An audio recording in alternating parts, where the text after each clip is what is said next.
Hi. Good morning, everyone, and good evening. My name is Kimberly Peddie, and I'm a journalist all the way from Jamaica, the land of wood and water. So today on Black Mental Health Matters show, we will be looking at the topic, the root of domestic violence and its solutions. So that's the root of domestic violence and solutions. We're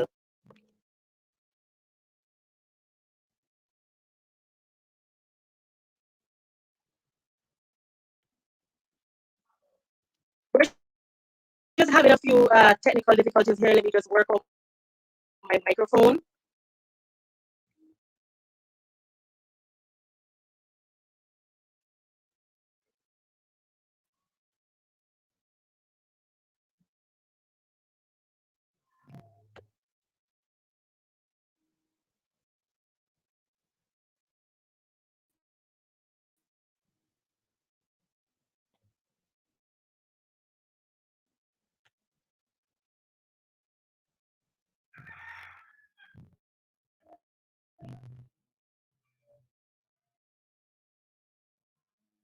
Hello, good morning. Just microphone testing, microphone testing.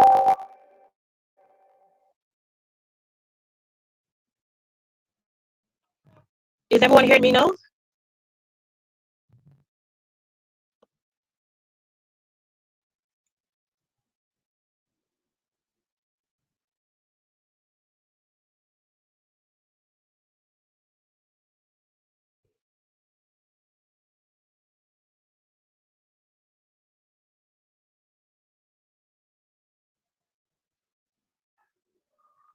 So I'm seeing that we have 10 viewers so far. So I just want to say good morning and good evening. My name is Kimberly Journalist, all the way from Jamaica. And today on Black Mental Health Matters show, we'll be taking a look at the topic, the root of domestic violence and solutions.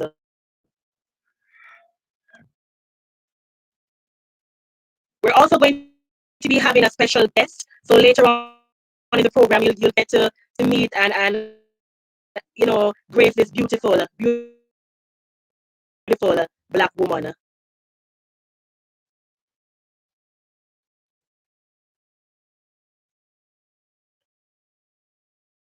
How are we doing? How is everybody? Talk to me. You're free to type in the chat and say hi and hello to anyone who wants to be highlighted. How are we doing?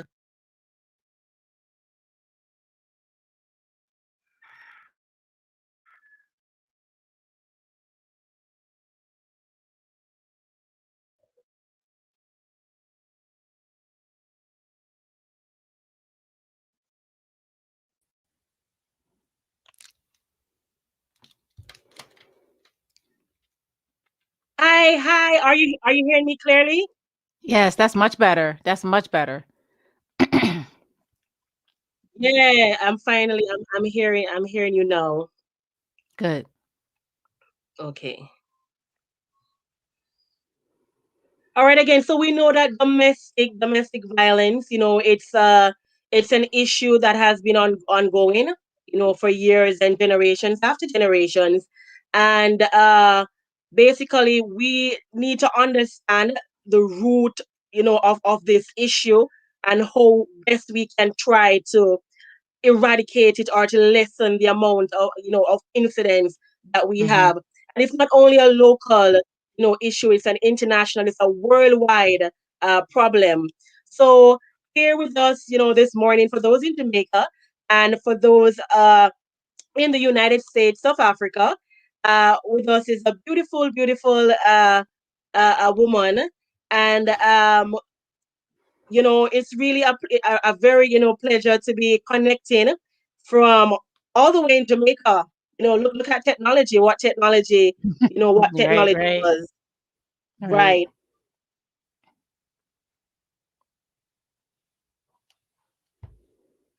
So just to get right into it, let me tell you about this beautiful woman that you're seeing on screen. So Dr. Dawn Gullett Crossan. Is that the correct pronunciation? Yes, you're one of the few that pronounces it correctly. Yes, so she is a native of Philadelphia, and she has completed her undergrad and master's degree, which is very commendable, from Thank the you. Pennsylvania State University, University Park, as well in Pennsylvania. She later obtained a second master's and a doctorate degree in clinical psychology and trained in cognitive behavior therapy, which is known as CBT for short. And she's also a certified trauma therapist and has been in the field of psychology since 1996. So if we do the math, that would be about maybe roughly 25 years, 25 years. 25 years. Yeah. So there's much more to this beautiful lady. Dr. Dawn has a vast array of experiences with human services and working with at-risk children and youth. She is also a noted trainer and taught post-secondary collegiate classes at Phoenix University, and not only that, but also Messiah University. Uh, she has provided trainings for Dauphin County for over 10 years on topics such as, topics that focus on understanding mental health disorders, the populations most served. Dr. Don is currently the sole proprietor of an outpatient office. So from there, you can see that she's a boss lady. Not only does she, in life we have to understand how we find our own niche, and we change our trajectory Right. and become boss ladies and boss men as well. Praise the Lord. And so she is currently the sole proprietor for an outpatient office, which is known as Petra Psychological Inc. And that includes in intensive family-based trauma, focus on cognitive behavior therapy program, and a trauma recovery center, TRC, and that's located in Dauphin County. Hmm. And to continue, the latter part, she also serves as the Adverse Child with Experience ACE Executive Committee, and she provides trauma informed training to agencies and community throughout the county of Dauphin. So you can see that she is an all rounder, beautiful, beautiful Thank lady. you. So Thank you. you're more than welcome. So my people, from all over the world who are viewing on our different platforms, I want to welcome to you Dr. Dawn Crossan. Hi, everyone. Thank you guys for having me. It's awesome to be here, especially internationally. I'm so excited. We were just in South Africa right before the COVID hit. And so, for those in South Africa, I love, love, love your land. I love your land.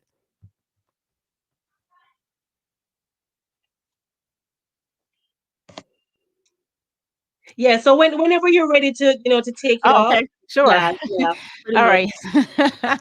So we're looking at the root cause of domestic violence. And so, the literature states that while there is really no specific one cause for domestic violence, we found that there are some things that may contribute to it, some risk factors, one of which is a learned behavior in terms of if a child or adult witnessed a lot of family violence coming up, they may be more prone as adults to commit and engage in that. So let's be clear that that's not an excuse for the behavior. But sometimes if a child witnessed it as an adult and they did not get the treatment that they needed, when they become an adult, they may be more apt or more prone to engage in domestic violence. Now, majority of people that come from violent households do not generally perpetuate continue violence, but it does increase the risk of domestic violence. So that is something that we found, that the research has found. There's also a big, heavy link for all of this in terms of domestic violence with power and control. When a person may feel that they have lacked a certain amount of power, a certain amount of control over the course of their lives, and they may feel the need to dominate.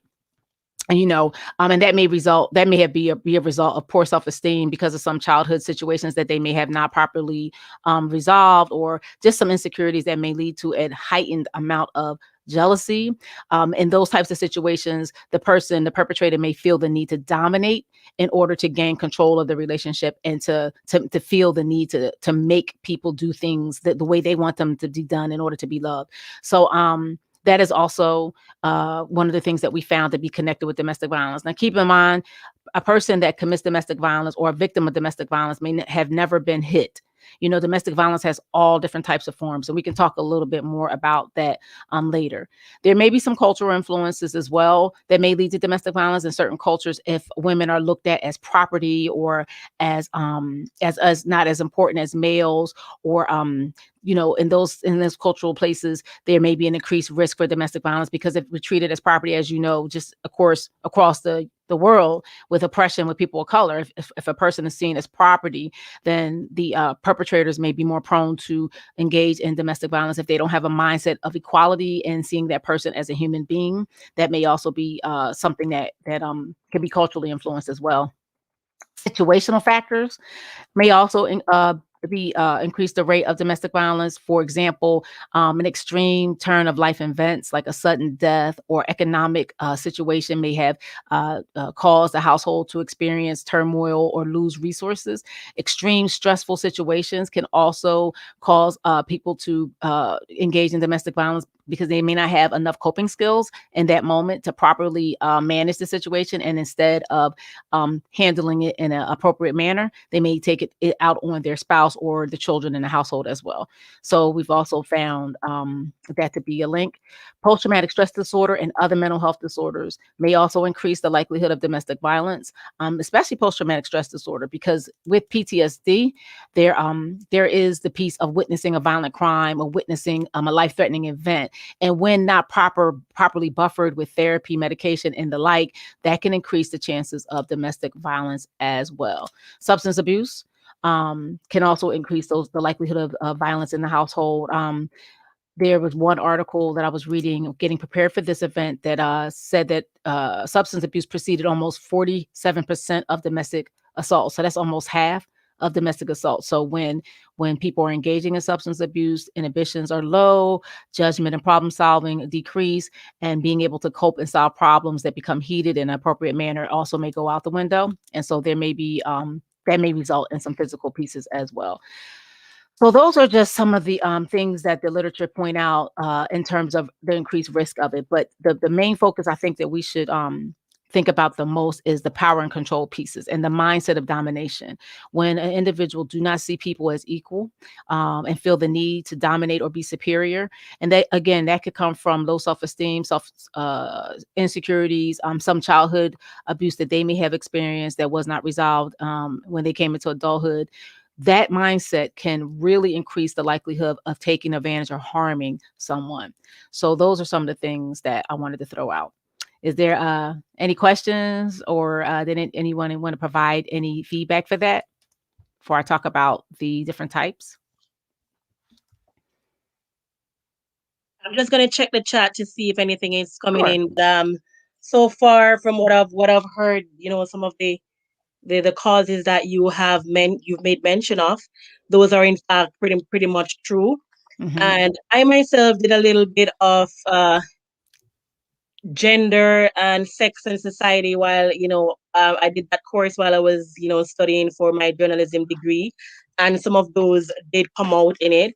The Hmm. substance abuse, they also made mention of sometimes absenteeism. So like the father, Hmm.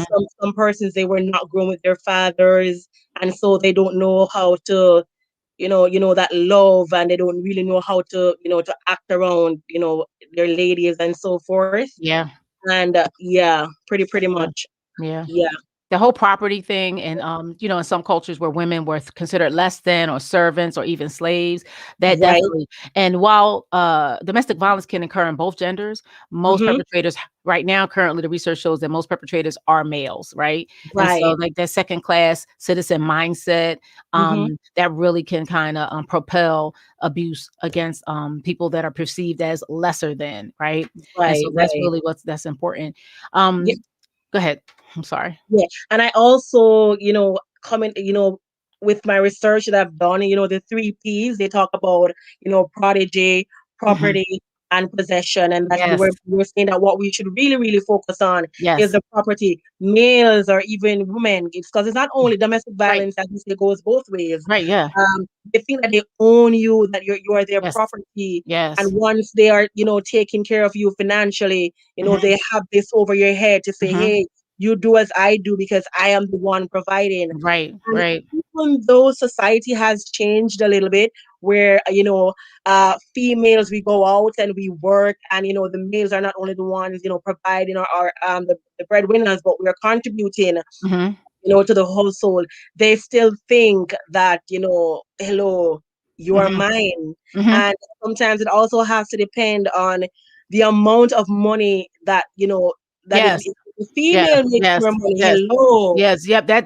That's very important. I'm glad you brought that Hmm. up because there is research that shows that if the female is making more than the male, that Hmm. actually increases the chances for sexual Most for domestic violence in the household right, because if that man has that insecurity and not secure within themselves, then it right, becomes this again, you're still my property, you think you're better than me. I have to dominate you in order to control you, in order to keep right. you in your Because place.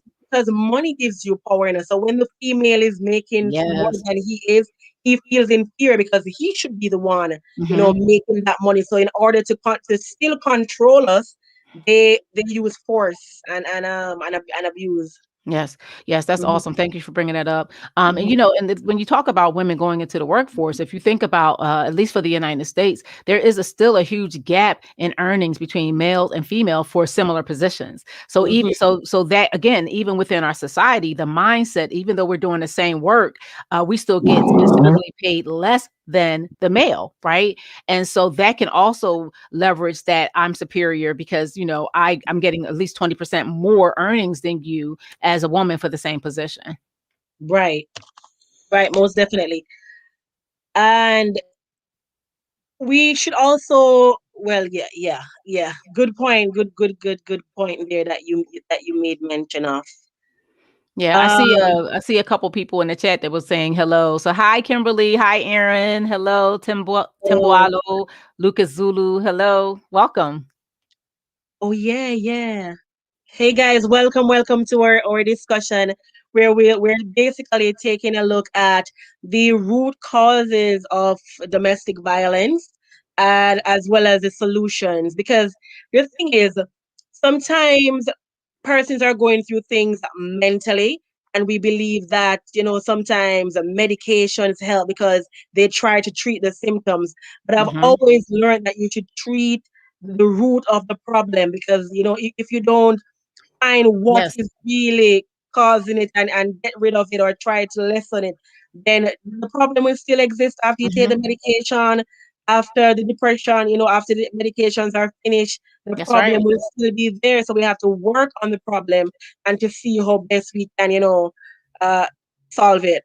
Exactly, exactly. And also a lot of times when we think about domestic violence, we think about physical abuse, and that is part of domestic violence. But there are other forms of domestic violence, such as using intimidation, Mm-hmm. humiliating someone, or displaying weapons, making them afraid by looks, actions, smashing things in front of them, never really physically putting your hands on them, but Yeah, using creating fear. intimidating tactics, right, to control Mm-hmm. them. The emotional piece, name calling, putting them down, making them feel guilty, playing mind Mm-hmm. games, making the Right. person feel like they're crazy. Gaslighting. We Yep. have the people Yep. gaslighting. Yep, that's a form as well. Still haven't physically put my hands on you, but Mm-hmm. mentally I'm doing some Emotionally. things to control Yeah. you. Yep. Mm-hmm. Isolation, not allowing Right. them to visit friends, family, and then always using jealousy or to justify the action, going through their phone, limiting what they can read, limiting their access to the outside world. Again, domestic violence. So I want us to be clear that yes, domestic violence can be physical, but it's so much bigger than physical. And sometimes the scars are so much long lasting than the Mm-hmm. physical abuse, right? Minimizing, denying, and blaming as well, making light of the abuse, saying the abuse didn't happen or saying that Right. he caused it. That is a form of again, abuse. Using children. They're in denial. They deny everything. They make you feel like something is wrong with Yes, you. yes, And exactly. Yep. right. And then using children, Yeah. making the person feel guilty about the children, or using the Mhm. children to relay messages, or like with visitation, harassing, like even after couples break up, when it's time to visit, if there's harassment within the visitation, or threatening to take the children away, all a part of domestic violence. So we just want to be clear that this is so much bigger than just hitting, though hitting is important, right? I don't want to minimize it either, but a Mhm. lot of times we can get stuck in our minds as to, Right. like, well, he's not hitting me. I'll have clients say, well, he doesn't hit me. I'm like, yeah, He but doesn't there's have to hit other you. forms, right? It's other forms of domestic violence, right? Mhm. And then the male privilege piece, you'll see that sometimes within relationships, treating the woman like a servant, and vice versa, right? Even though we see it more with males to females, it can be females to male. Female, there are female perpetrators out there as well. They're making Yeah. all the big decisions, acting like the master of the household, not Right. not When including the other. Yeah. Yeah, especially when the male is not working. Say, for example, now, because I've even done some research where it shows that domestic violence, even in Jamaica here, it Mm-hmm. has increases since the pandemic. And Wow. what Wow. we find out is that because some persons lose their work, Mm-hmm. males lose their work, and the female still has her work. So what really happens is that she takes that control now to say, "Hey, I am the one providing for you. I'm Mm-hmm. the one doing this," and Mm-hmm. they cuss them out to say, Mm-hmm. Mm-hmm. you're no longer a man because you're not working. Go find something, and Wow. it really goes both It ways. does And goes we both have both males, ways. Yeah. we have Yep. males who are suffering emotionally, Mm-hmm. and when they can't, sometimes when they can't take it anymore, they lash out. Yeah, That's the yeah, unfortunate definitely. thing. It does go both ways. Again, the research shows the majority of abusers are men, but it does go both way. And part Hmm. of that might be too. One of the articles I was reading was saying that part of the reason why we don't see a whole lot of men reporting abuse is because they tend to underreport. Men tend to Hmm. not get mental health services as much as women. They tend not to report abuse as much as women. So that may be part of it. But yeah, majority of the numbers are males. But you're right; it is a two-way street. Women can be abusers as well.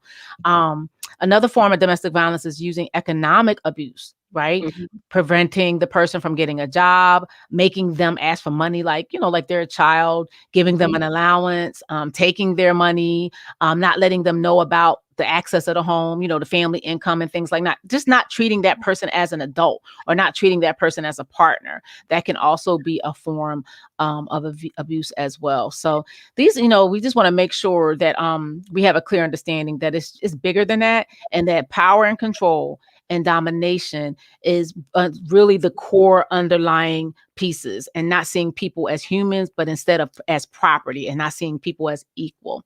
So let me know, Kim, if you want to start jumping into some of the solutions. Oh, Hi, Aunt. I think I wanted to interject and say something. Sure, sure. And I think it slipped me because I wanted to say it. Oh, even here in Jamaica, because there's like a culture where the man is supposed to be macho. He's supposed to, you know, be in control, and he's supposed to have the money. And if you're not that, you're like a weak man. You understand? Mm, And mhm, so mhm. maybe some of the reasons why they're underreported, well, I can speak about Yes. Jamaica, is because of ego and what society says. Mhm, mhm. You know, Yeah, if, yeah. if, if I report this, they're gonna say, well, I am a mama man. Like in Mhm, Jamaica, they call it like a weak man or someone who complains a lot, mhm, and mhm. so they suffer in silence. Yeah, that is so true, and it's good that you brought that up, because societal expectations does play a big part into why a lot of times we don't hear a whole lot about men suffering in terms of abuse. Same thing with sexual abuse and physical abuse, childhood abuse. A lot of times men do not report, because again, what is that going to say about me as a man, and what has society, the expectations that has been laid down in terms of what a man is supposed to look like, and what a man is supposed to do versus what a woman is supposed to do. So I totally agree that Hmm. there is men out there suffering, that are experiencing similar situations, who genuinely care for their spouse, or care for their partner, care for their families, but they're in abusive situations, and not rising up and getting the help that they need because of the societal demands. Right. Hi, I believe. Andre. Hi, Unati. Thank you. Thank you for joining. Sister, I don't want to mess up your name. Sister Olarun Toyin, thank you. You said talk about feminicide after a breakup. That's a deep topic, Kim. I think That's that's a a whole whole nother other show, right? thing. That's a Yeah, whole nother show. But that's a really good topic. Thank you. Oh, you're yeah. welcome. Thank you for joining, guys. Thank you for your comments and thank you for joining. All right, so we just basically want to remind for those who haven't joined us yet, and for those who are joining us, to tell your friends that we're streaming live, here on the United States of Africa Facebook page. We're also streaming live on Black Mental Health Matters YouTube channel, and the Tunachike TV YouTube channel. I had to learn that word this morning. Tunachike. I hope I got that pronunciation correct. So we're just going to play a short ad for a phenomenal event that will be taking place tomorrow. So just keep your eyes glued to the screen and see, what will take place in short order. Let's go. I'll be back to you, Dr. Sure. Crossland. Sure.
So that's an event that will be taking place tomorrow. And as we know, tomorrow is Mother's Day.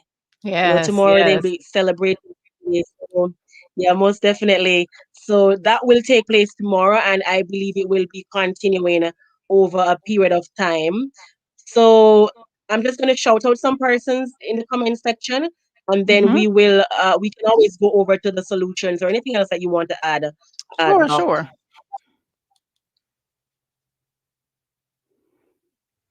All right, so we have Andre James here saying, thank you so much for this opportunity to share and learn more Mhm. about domestic violence. And he says he does believe it's far more rampant than we think, and than we truly think it is. Uh, we also have Sister here saying that we have to talk about femicide, what you had mentioned before. And Mhm. another thing that Andre also added is that manipulating the person psychologically too is also a form of abuse, what we were discussing as well, Yeah.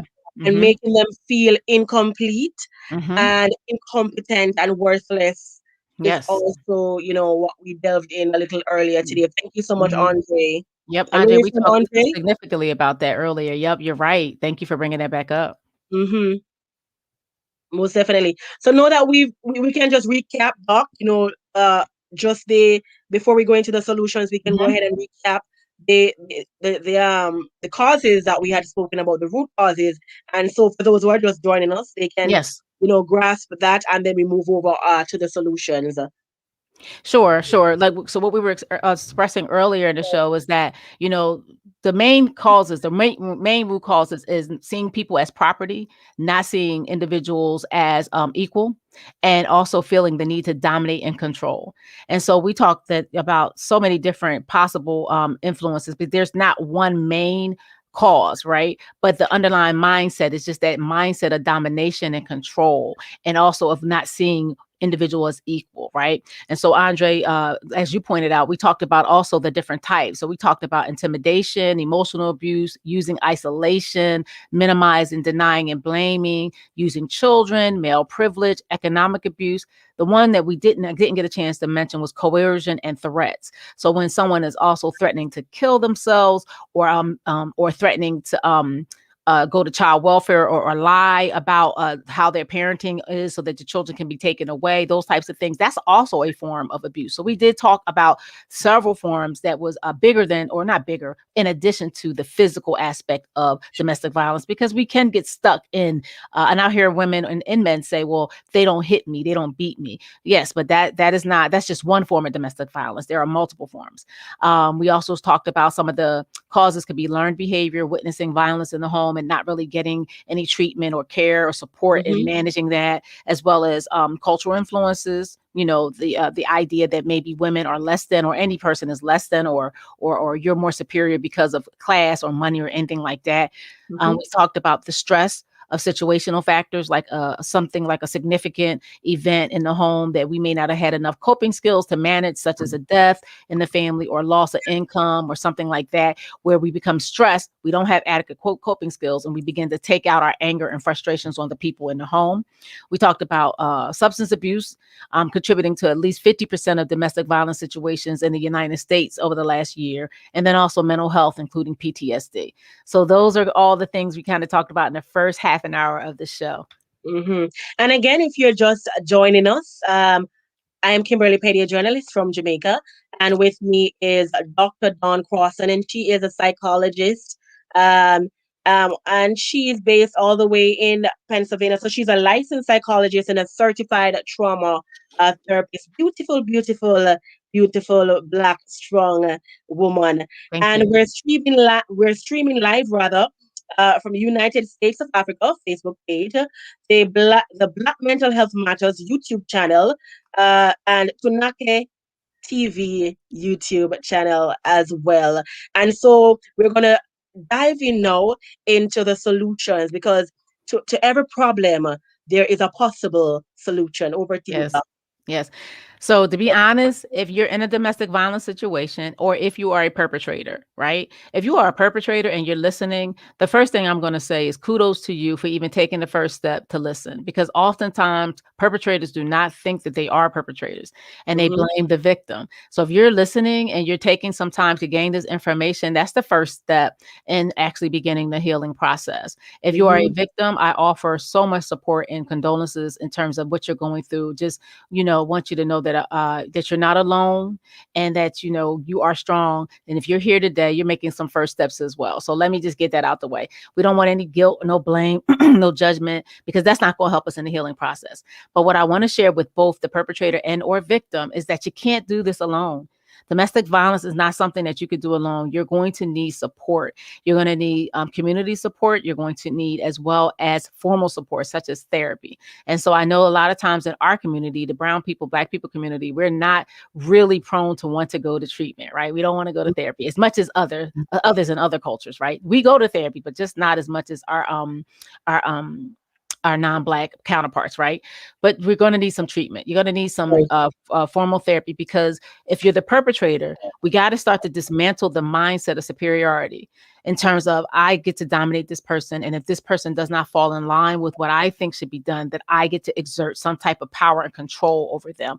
That is such an oppressive mindset, and if we really get deep, it can be considered a residual of slavery, right? But if we're going to Mhm. keep it, we're going to kind of, because that's a whole nother show too, right? So we keep Right. it, if we keep it here, you have to start going to treatment, so we can start to dismantle that mindset and start to deal with where that came from. Because oftentimes, more often than not, perpetrators have a significant amount of insecurity. And so when the victim that they're hurting seems to shine, or seem to look like they may be gravitating away, or doing things that may be contrary to what the perpetrator thinks is something that will keep them close and intimate with them, then they want to exert that domination and control. So it's important to start going to treatment, so we can dismantle that belief system, start to get some healthy coping skills, healthy coping manners, start to work on becoming secure in who you are so that you don't feel the need to control or dominate another person. So that's one of the possible solutions, some of the solutions for the perpetrator, as well as accountability. It's important to have community that you're honest and transparent with. Start Mhm. taking ownership. You have to take ownership for what has happened and begin to forgive yourself, because sometimes I think with perpetrators is that it's so hard to comprehend how I could possibly hurt somebody that I say that I love like that.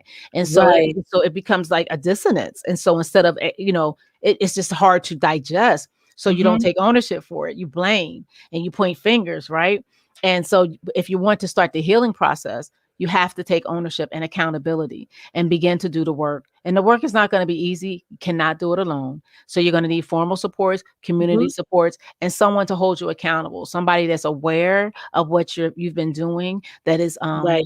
open and receiving to working with you, but also holding you accountable. We don't want people to co-sign and be like, well, I understand why you did that.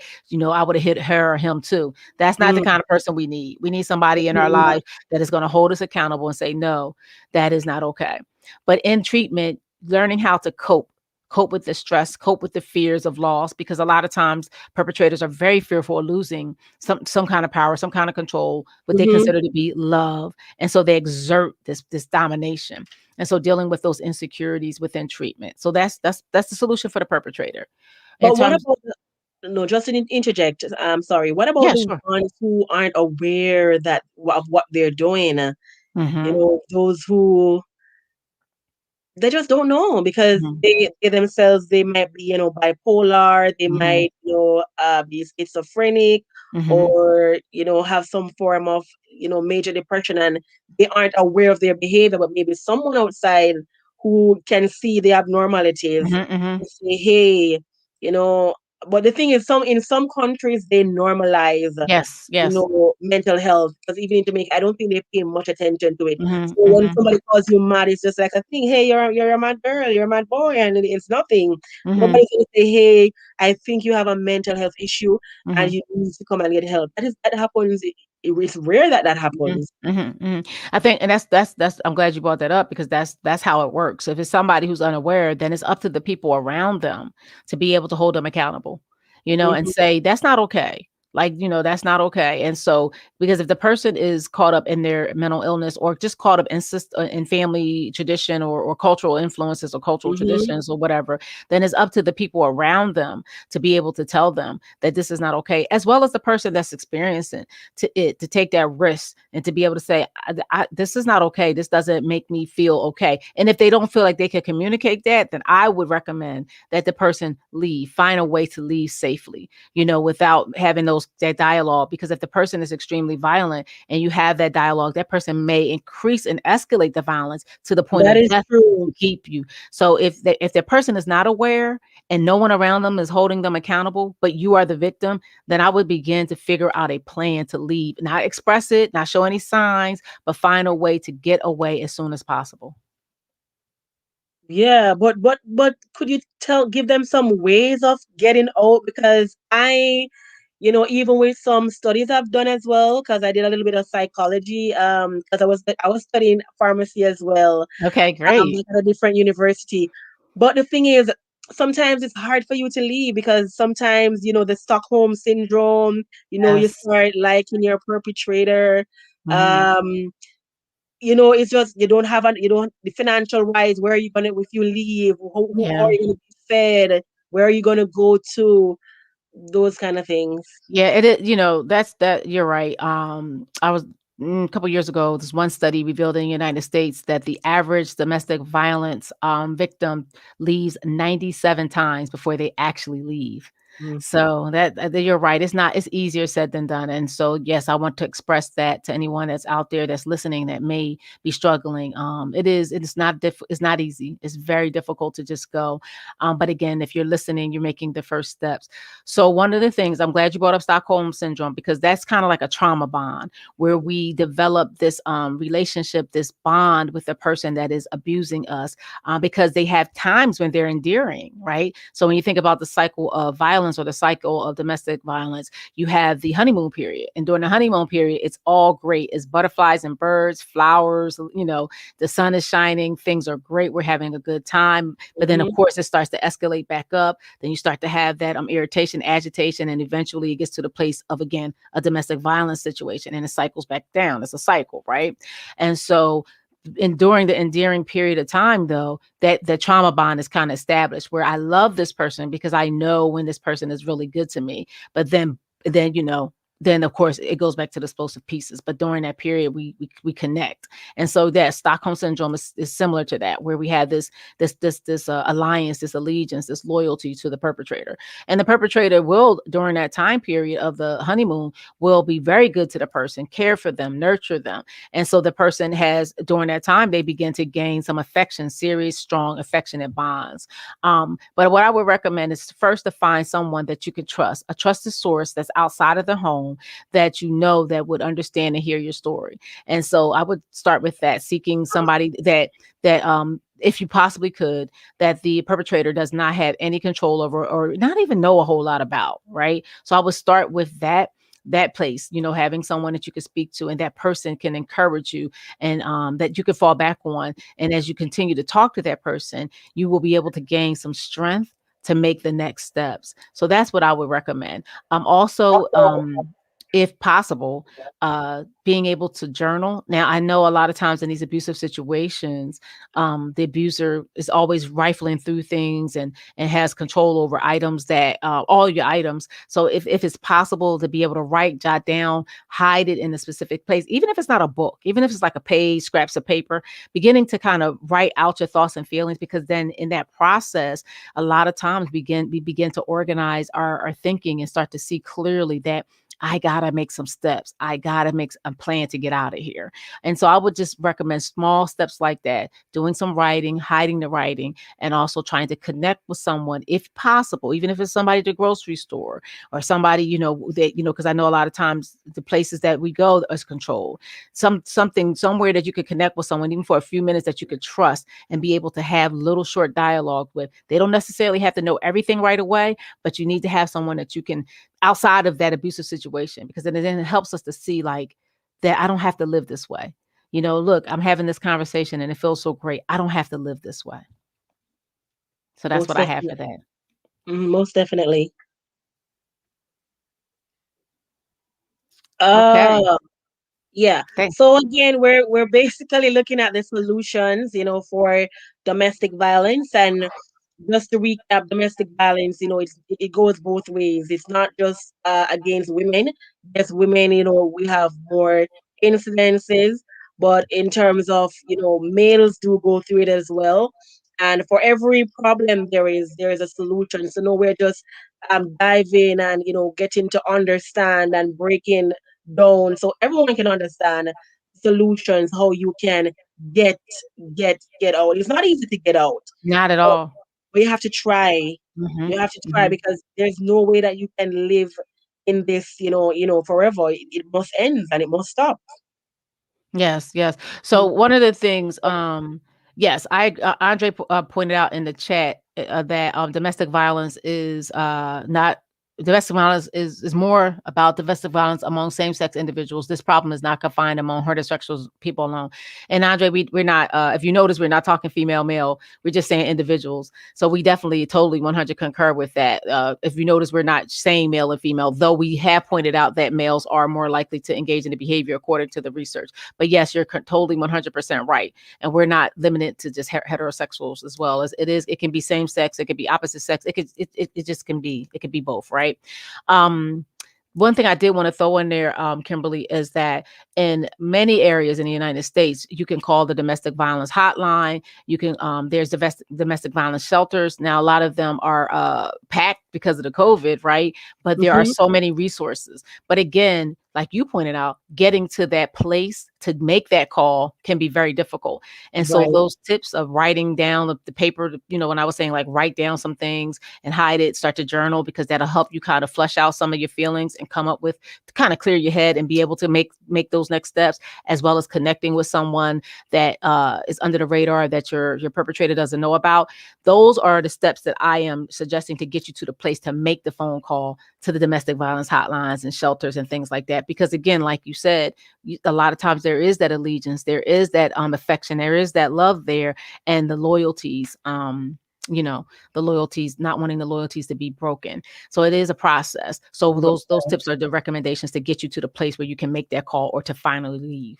Right. I'm gonna add something as well. So Mm-hmm. even though, as like individuals or even victims of domestic violence, we also, would like to know that the systems in place, like in countries, that there programs, initiatives, Mm-hmm. as you said about hotline. I don't think we have that here. Okay. And even like in what Andre made mention of with the homosexual and not just Mm-hmm. heterosexual, but Mm-hmm. because uh, homosexuality or same-sex marriage and those type of relationships, they haven't been legalized everywhere, Mm-hmm. right? Mm-hmm. And Mm-hmm. so sometimes, even though you're living it, you're doing it privately and Mm-hmm. secretly. Yeah. Sometimes you're going through the abuse and you Mm-hmm. don't know how to talk because it Mm-hmm. is prohibited. Mm-hmm. If you Yeah. go to a police station, if you Mm-hmm. try to report it, they're gonna call you names and say, "Hey, you Yeah. know, um, that is what is supposed to happen to you because at the end of the day, you shouldn't be living this life." Yes. Yes. Yes. How do But we tackle that? Well, the research, a couple things. The research doesn't really vary in terms of the types of violence and the ways that the violence is implemented between sexes. So it looks the same in terms. When I say it looks the same, it's the intimidation, emotional abuse, the isolation. It looks the same for heterosexuals and homosexuals. Perpetration looks exactly the same for both. Almost not exactly. There's some nuances, but it doesn't really vary that much. But Mm-hmm. that is a difficult situation when you call and the cops are not supportive of that. That and again, that's unacceptable because regardless of what you believe in terms of gender relationships, that person's a human being and they have rights and they have choices. And just because you don't agree with their rights and their choices does not give you a right to treat them any different than anybody else. And it's unfortunate that we have that. For that person, I would say keep trying. Just keep Mm-hmm. trying because there's going to be somebody out there that's going to listen to you. And unfortunately, in that situation, if you're being discriminated upon, because you will see some of that discrimination within interracial relationships within certain areas of the United States as well. I've had Black women in a abusive relationship with a white male call the police, and the white male and the cops come and take the Black woman away. And it's clear that he's bigger and he's hurt her, but because she hit him once, she was taken away to jail. So you will see that discrimination within race as well. But again, keep trying and keep reaching out because there is some support out there somewhere. It may not be formal, but there will be somebody there that should be able to help. But don't stop. Don't stop, don't quit, don't give up, don't get hopeless, because then you're going to feed that cycle. And it's not your fault that you're in this situation. It's not your fault that the systems are not being supportive. But I would suggest to keep trying, and again, to link up with someone that you know that is supportive, that can help you through the process that the perpetrator is not able to control and don't know about, if possible. Right. That's so true. And sometimes you just have to pack and run away, Yeah, start another life somewhere. Things will work out. It might seem rough in the beginning, but yeah, usually things do work out. Because if yeah. it's the only way out to just run and keep it going, no warning, no signs, Right. you just run. Exactly. Hmm. Exactly. Thank you so much, Andre. You had some really great insight. Thank you for sharing in the chat. And I want to thank, I think it's Quebec Career. Thank you for your comments as well. Everyone in the chat, thank you very much. Hmm. Do we have any more solutions looking at or Well, again, like I talked about with treatment and therapy, and yeah. if you decide that you want to remain with the partner, Hmm. just so you know, this is not an easy journey. So you're looking at maybe the minimum a year, but generally a year or more of treatment because when you're dealing with domestic violence mindsets, now if you have someone else in an extremely stressful situation and begin to take it out on the family versus having that mindset, it may be a little less intensive type of treatment. But when you're talking about a person who thinks that they can dominate and control women or their spouse or their partner, or again, It can be same sex, it can be opposite sex, male and females both go through this. I want to keep reiterating that. If you have a person that thinks that they can dominate their partner or another person, that's something that's going to take some real extreme treatment for. And so when I say extreme, you may be talking about twice a week, but at least a weekly treatment. So Mhm. this is a journey. It's a journey. And so if Most you're definitely. thinking about remaining a couple, you got to get into therapy. And I would recommend Right. individual therapy for both the cup for the both partners and as well as couples therapy. So you want to be working with someone individually on yourself and then coming together as a couple. And that's only if you want to keep the relationship.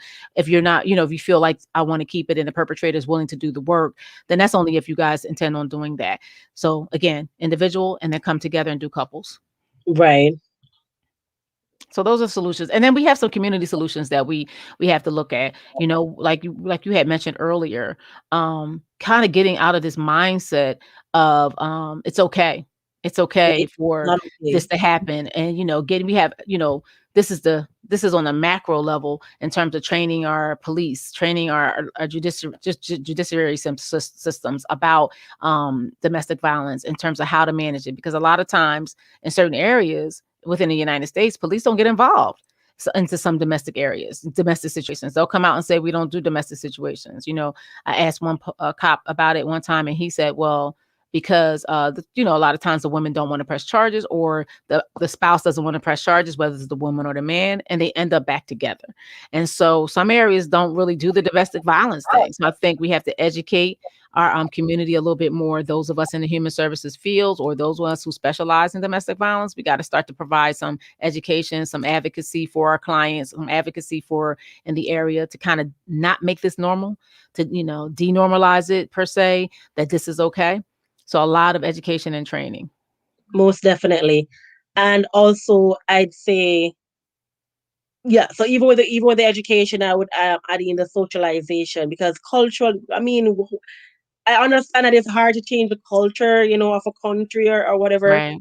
and but each family can try to socialize their children, differently to teach them that, hey, this is not okay. Males and Yes.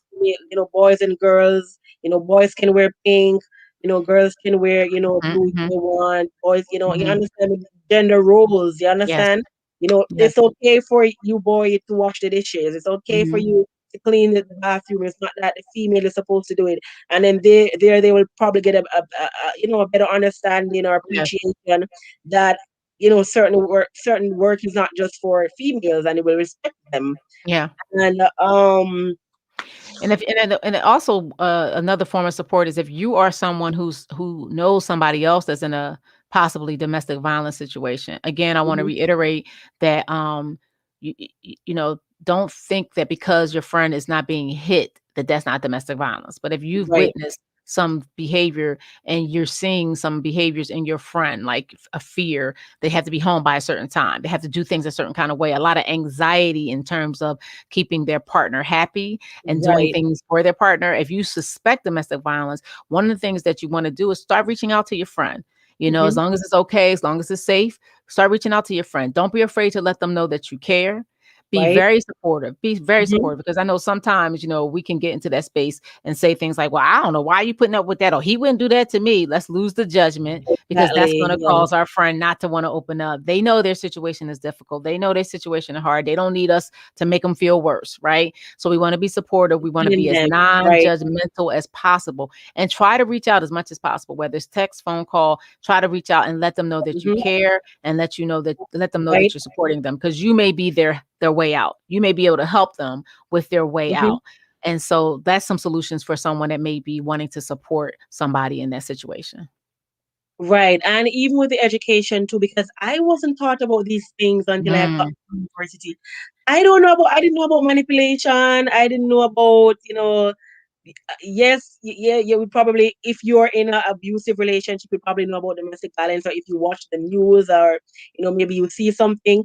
But I believe they need to integrate these topics, early mhm, on, maybe high school, when they understand, because it's that time that you're forming relationships. You want mhm, to explain to them, hey. your boyfriend can manipulate you. He can gaslight you. He can get you to do things that you don't want to do, or Mhm. even female wise, because we're not only focusing on that. And it's important for us to know the signs, Mhm. because if you don't Mhm. know the signs, you're not going to know what's going on. Yeah. And, you Yeah. know, yeah. And sometimes, take out an injunction plan. Plan your way out. The same way Yes. we're saying that you should journal and, figure out an escape plan. How Yes. we can Yes. get out if he goes on a trip, or if she goes on a trip, a business trip, and he's not going to be coming back. All right, is the perfect time to go through here, under here, or something like that. And as you had said before, tell someone that you trust. You don't have to tell a friend, because sometimes your friend maybe not your friend doesn't have the knowledge, or they're not, they don't know about these type of issues to basically guide you. Find someone who is knowledgeable and who would understand, like even you said psychology, you're a Mhm. psychologist. Mhm. Find Mhm. someone who maybe is a counselor. If you go to your student school, ask to speak to the guidance counselor, someone who will not judge you, and will give you the right That's right. That's direction that you right. can go Right. in. Yeah. Hmm. Mr. Andre brought up something in the chat where he says, it sounds so nice hearing that regardless, we are all human beings with rights. But trust me, a homosexual in a homophobic country and a man suffering with these stereotypes isn't nice. I totally agree, Andre. I totally agree. And it is unfortunate. It is unfortunate. But I would also just suggest not to give up and continue to try to seek out support if an individual is going through something like that. It's not your fault. That's not your stuff. And it's so sad. It is so sad that we cannot seem to understand that just because I don't agree with something doesn't give me a right to mistreat you. Hmm. It's amazing to me. First of all, who are you to agree with it? It's not your life. Right. It's not your choice. So who are you to agree with it? But if you're not in agreement with someone's lifestyle, so be it. But that does not make them any less human. But I totally understand where you're coming from, Mr. Andre. And I would just suggest again, there's just to keep trying. There is somebody out there. There is Hmm. somebody out there that will listen and that will help. We have a question. The Hmm. Jamaican Jankro. External social It says external socio-economical issues in the larger society contribute to incidents of domestic violence. Yes, yes. Societal influences does contribute depending on your culture, depending on your society, and then also the culture within a society in terms of belief systems on how to manage these types of things. Because some families and some cultures believe that what happens in the house stays in the house, and we don't share, and so you suffer in silence, like Kimberly brought up.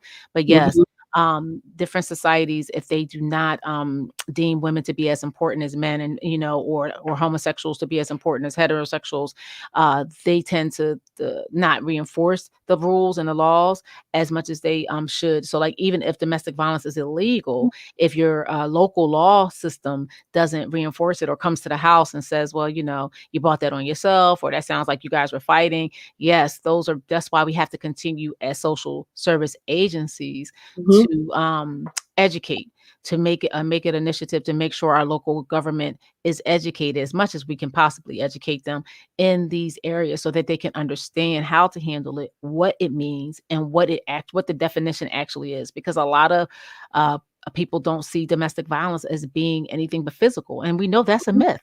We know it's a myth, but if they just see it as physical. I have a client that's going through a divorce now. Her ex is doing all of the emotional abuse. He's doing all of the abuse with the children. He hasn't physically put his hands on her since they divorced. Hmm. And his lawyer and her lawyer do not see that as abuse. They're like, well, you still have to maintain visitation. I'm like, that's domestic violence. Hmm. Like every time she goes against the children, he's name calling. He's calling her names. That's domestic violence. And they're like, she still has to maintain the order. Like they're not respecting that domestic violence is bigger than physical. So Right. I agree with Because you, Megan. psychologically, someone controlling you psychologically, I think that is the worst thing ever. Yeah. Because it is that plays with your mind, and it leads you to do things, and Yeah, I agree. psychologically, you have to hold on, you have to guard yourself, you have to guard your mental health. And that will be our final question that came from the United States of Africa. Yes. We're basically gonna wrap up now, Doc. It was a very, very interesting and insightful discussion. I've learned a lot myself. Yeah. And Amen. I'm Awesome.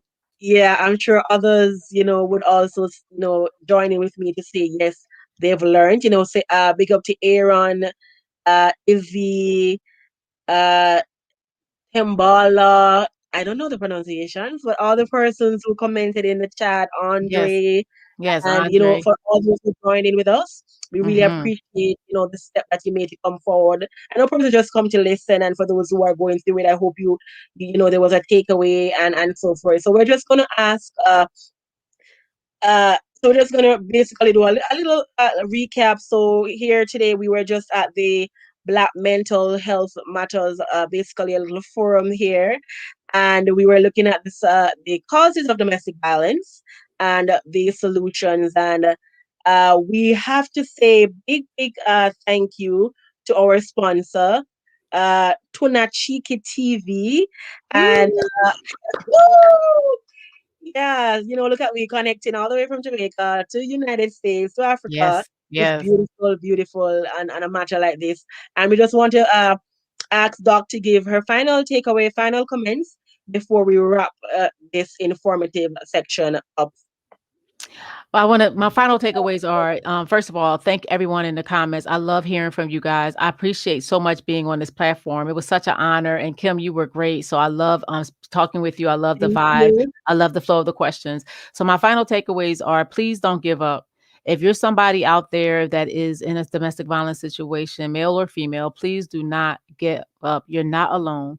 You don't give up. You're worth it. And this is not your fault. And so no matter how difficult it is, there is a way out. And I don't know exactly what the way out is for you because I'm not there, but I did offer a lot of tips. But please do not give up and know that you are not alone. And if you're somebody who's supporting somebody in that situation, just remember to be there for them. Do not judge. And if you can, help them develop a safety plan, but also remain safe and to also try to separate and know that you cannot save them, that you could just support them, but they have to make the steps to save themselves. So that's what I have. And if you're a perpetrator, my final thoughts is get some help, do the work, and forgive yourself.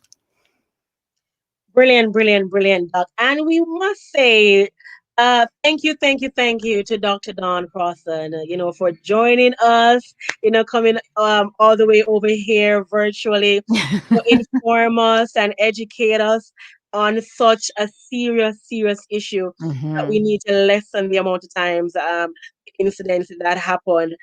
So we were here at Black Mental Health Matters, and next week, same time, same Yes. place, with a Yes. different topic, maybe a brand new faces, and we will keep discussions like this happening.